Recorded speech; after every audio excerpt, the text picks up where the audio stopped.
Hi friends, today 3 display மாற்ற போகிறோம். 2 43 inch டிவிக்கும் ஒரு 32 இன்ச் டிவிக்கும். கஸ்டமர் ப்ளேஸ் எல்லாமே தேவகோட்டை தான். ஸோ 3 டிஸ்ப்ளேவும் காரில் எடுத்துகிட்டு கிளம்பிட்டோம். ஃபஸ்ட்டு கஸ்டமர் வீடு வந்து ரீச் பண்ணியாச்சு. கஸ்டமர் வீட்டில் என்ன ப்ராப்ளம் அப்படின்னா, டிவி நோ டிஸ்ப்ளே, படம் வரல, ஆடியோ மட்டும் கேட்குது, சவுண்ட் மட்டும் கேட்குது சார் அப்படின்னு கம்ப்ளைண்ட் இஷ்யூ பண்ணியிருந்தாங்க. ஸோ செக் பண்ணி பார்த்ததில் டிஸ்ப்ளே தான் கம்ப்ளைண்ட்டு. ஸோ டிஸ்ப்ளே தான் மாற்ற போகிறோம். டிஸ்ப்ளேலாம் சேஞ்ச் பண்ணி முடிச்சுட்டு வீடியோலாம் நம்ம போட்டு செக் பண்ணி பார்த்துட்டு கஸ்டமரையும் கூப்பிட்டு செக் பண்ண சொன்னோம். கஸ்டமரும் எல்லாமே கரெக்டாக வருது அப்படின்னு செக் பண்ண உடனே ஸோ நெக்ஸ்ட் கஸ்டமர் ப்ளேஸ்க்கு கிளம்பியாச்சு. ரெண்டாவது கஸ்டமர் வீட்டுக்கும் வந்துட்டோம். இங்கே வந்து 32 இன்ச் டிவிக்கு டிஸ்ப்ளே மாற்ற போகிறோம். ஸோ இங்கேயும் சேம் இஷ்யூ தான், வீடியோ வரல, ஆடியோ மட்டும் வருது அப்படின்னு தான் கம்ப்ளைண்ட் ரைஸ் பண்ணியிருந்தாங்க. ஸோ அதே ரீசனுக்காக தான் இங்கேயும் டிஸ்ப்ளே மாற்றுறோம்.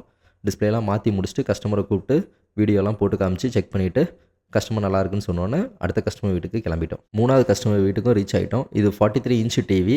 இது என்ன இஷ்யூக்காக டிஸ்ப்ளே மாற்றுறோம் அப்படின்னா, சின்ன சின்ன லைன்ஸ் வருது, ப்ளஸ் வந்து சைடில் ரைட் சைட் கார்னரில் வந்து கலர் ஃபேடிங் வந்து இருக்குது. ஸோ அந்த ரீசனுக்காக வந்து டிஸ்ப்ளே சேஞ்ச் பண்ணுறோம். டிஸ்ப்ளேலாம் மாற்றி முடிச்சுட்டு கஸ்டமரை கூப்பிட்டு வீடியோலாம் போட்டு காமிச்சு செக் பண்ணிவிட்டு நல்லா இருக்கா சார் கேட்டோம். கஸ்டமர் நல்லா இருக்குப்பா அப்படின்னு சொன்னோன்னே அங்கேருந்து கிளம்பிட்டோம். வெற்றிகரமாக 3 டிஸ்ப்ளேவும் மாற்றிட்டு வீட்டுக்கு கிளம்பியாச்சு.